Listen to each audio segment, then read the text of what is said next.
It's unfortunate that the IEBC must bring regulations before the House, before Parliament, for approval. When they are setting the ceilings, what amount of money a presidential candidate must spend, what amount of money an MP must spend, even a senator or an MCA. But those regulations must be brought to the House for approval. What Chebukati did, and that's what I was saying the other day when we met him, I read mischief, or committee read mischief in also what he had done. He went ahead to publish without the approval of Parliament and set the limits. Like a presidential candidate must spend about 4.4 billion. Any other member must spend about 250 shillings per constituent. But by the time he was publishing those regulations, those ceilings, they had not been brought to Parliament for approval. And by their own admission, their legal counsel, Ms. Salome, clearly admitted that they had breached the law, the Campaign Financing Act, which says the IEBC must bring regulations to Parliament within 12 months. I mean, at least within 12 months before the general election. Now they brought them on the last day, on the 9th of August this year, and we're having an elections in next year. They went ahead to publish without the approval of Parliament. So we said that act was a nullity.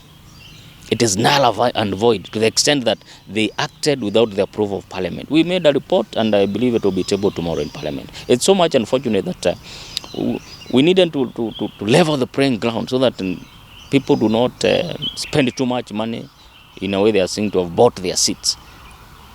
But Chebukati delayed with these regulations. So it's unfortunate that they have been rejected by our committee, and hopefully the entire Parliament will reject them tomorrow.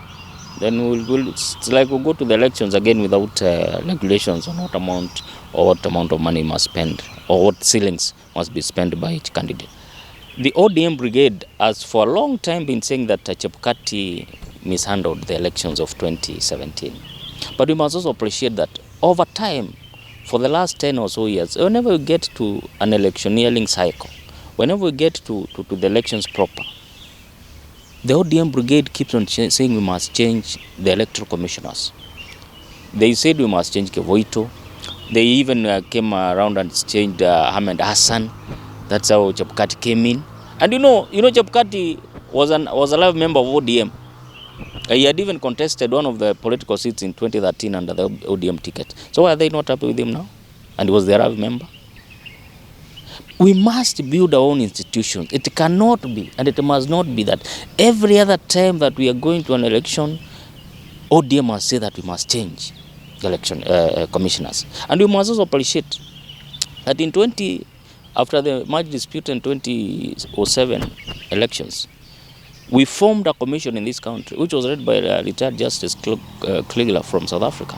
And it was very categorical and clear. He said, you cannot bring in commissioners within a span of 24 months to a general election and you expect them to perform perfectly. You must have them at least for over 24 months so that they're able to learn the landscape, to prepare for the elections without any hurry, employ the right staff members. Then at that point in time, they will be seen to have done delivered a credible elections. But now when you change somebody within 6 months to an election, even 1 year to an election, when is he going to learn the systems? When is he going to learn even his staff? When is he going to learn the landscape of Kenya? They are now taking us again to our station. Now they'll be saying these elections were leaked in advance. So I would say, let us have Chebukati. He has learned the landscape. He has mastered this job of an election commissioner. He has learned the job of a chairman. Let him learn with it. When his term is over, then he'll step aside.